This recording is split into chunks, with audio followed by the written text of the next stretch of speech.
असदुद्दीन ओवैसी मुसलमानों को अपना ट्रम्प कार्ड अब बनाना चाहते हैं। ओवैसी आज अयोध्या पहुंचे, या बकौल ओवैसी बोले तो फैजाबाद पहुंचे, और बाबरी मस्जिद का सवाल उन्होंने फिर से उछाल दिया। लेकिन ओवैसी के इस भड़काऊ दौरे पर क्या सोचते हैं यूपी के मुसलमान, इस पर देखिए मेरे सहयोगी संजय त्रिपाठी की ये ग्राउंड रिपोर्ट। मुस्लिम वोटों के सहारे मिशन यूपी साधने के लिए असदुद्दीन ओवैसी अयोध्या पहुंचे तो जुबां पर पहली बार अयोध्या का नाम तो आया, लेकिन फैजाबाद की जगह नहीं। फैजाबाद जिला भले ही 2018 में खत्म हो गया हो, लेकिन ओवैसी की सियासत उसे जिंदा रखे हुए है। क्या कहा उन्होंने कि ओवैसी को अयोध्या नहीं जा रहे? मेरे भाई, अयोध्या भी जाएंगे, क्यों नहीं जाएंगे? इनको नाम फैजाबाद से इतनी जलन क्यों है?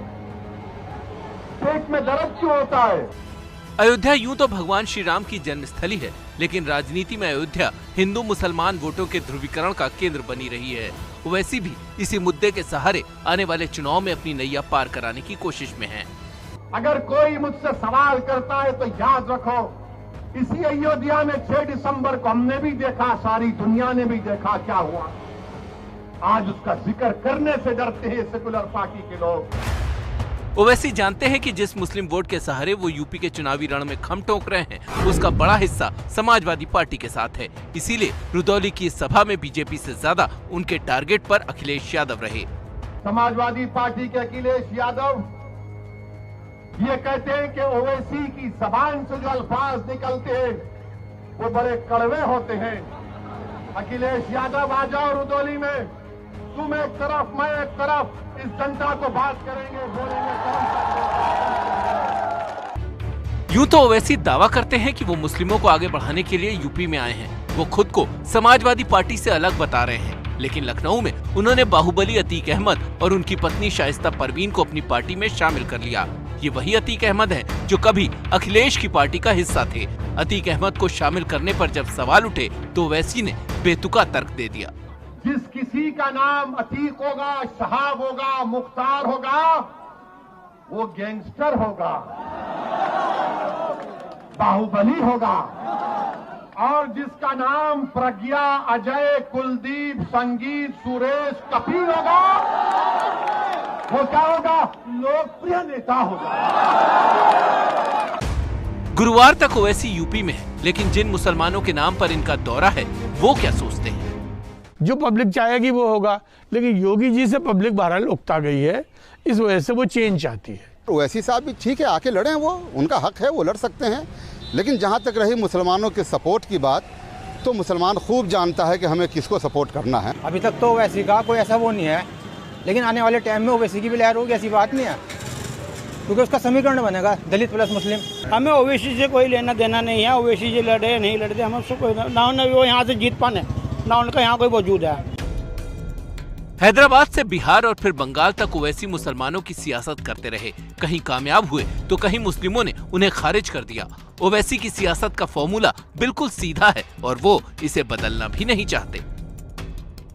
आज भी हम हिंदू मुसलमान, जात पात, अगड़ा पिछड़ा, इस पर ही बहस करते रहते हैं। ये क्यों नहीं होता है कि वोट चाहिए, इसी पर होना चाहिए।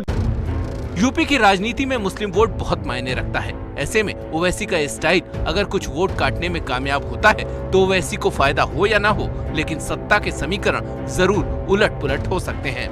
लखनऊ से रणबीर के साथ अयोध्या से संजय त्रिपाठी की रिपोर्ट। यूपी में ओवैसी की मौजूदगी ध्रुवीकरण कर सकती है, और ध्रुवीकरण से याद आया कि मुसलमानों के संदर्भ में एक शब्द और इस्तेमाल होता है, तुष्टीकरण। झारखंड विधानसभा में जब से नमाज पढ़ने के लिए कमरा अलग से दिए जाने वाली बात हुई है, तब से बीजेपी तुष्टीकरण की राजनीति का आरोप लगा रही है। लेकिन नमाज के लिए कमरे की मांग झारखंड से आगे अब यूपी और बिहार तक जा पहुंची है।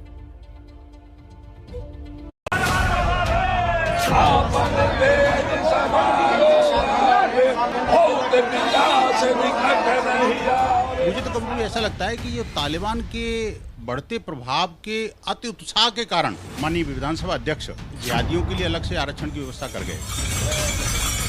फिर आप वहाँ क्या करेंगे? वहाँ क्या कोई पूजा खाना बनाएंगे, इबादत का खाना बनाएंगे? बीजेपी विधायकों का ये हनुमान चालीसा झारखंड सरकार के उस फैसले की प्रतिक्रिया में है जिसमें विधानसभा में नमाज पढ़ने के लिए विशेष कमरा दिया जा रहा है। देखा देखी यूपी बिहार में भी मांग उठने लगी। तो हम लोग जो मुसलमान विधायक हैं वो अक्सर कार्रवाई छोड़ के मस्जिद जाते हैं नमाज पढ़ने के लिए। अगर विधानसभा में ही एक प्रेयर रूम हो, कभी कभी ऐसा होता है क्योंकि नमाज का टाइम हमारे यहाँ फिक्स है। इस प्रकार की जो बातें हैं ये बहुत ही दुखद हैं, संकीर्ण विचारधारा की बातें हैं। हमें सभी धर्मों का इज्जत सम्मान करना है, लेकिन इस प्रकार की बातें जहां पर देश की जनता के लिए कानून बनते हैं, भारतीय संविधान की चर्चा होती है, इस तरीके की चर्चा करना बिल्कुल ठीक बात नहीं।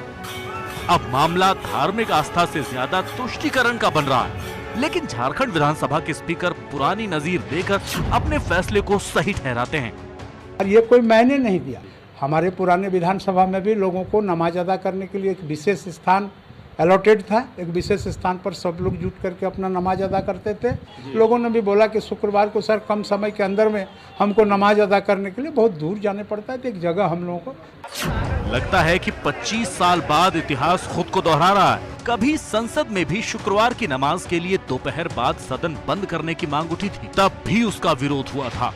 ये नहीं कि शुक्रवार को 1:30 बजे हाउस नहीं बैठेगा क्योंकि हमें नमाज पढ़ना है, और उसके बाद यहाँ बजरंग दल के लोग कहेंगे मंगलवार को हाउस नहीं होगा। उठा था सवाल इस तरह, क्या सदन इसलिए बना हुआ है?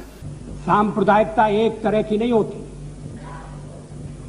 और अगर एक तरह की सांप्रदायिकता को उत्तेजन दिया जाएगा तो दूसरी तरह की सांप्रदायिकता पनपेगी। संसद और विधानसभा लोकतंत्र के मंदिर हैं, और इस मंदिर में संविधान को साक्षी मानकर जनता जनार्दन की पूजा की जाती है, और उसके लिए ईमानदारी और कर्मठता की जरूरत है।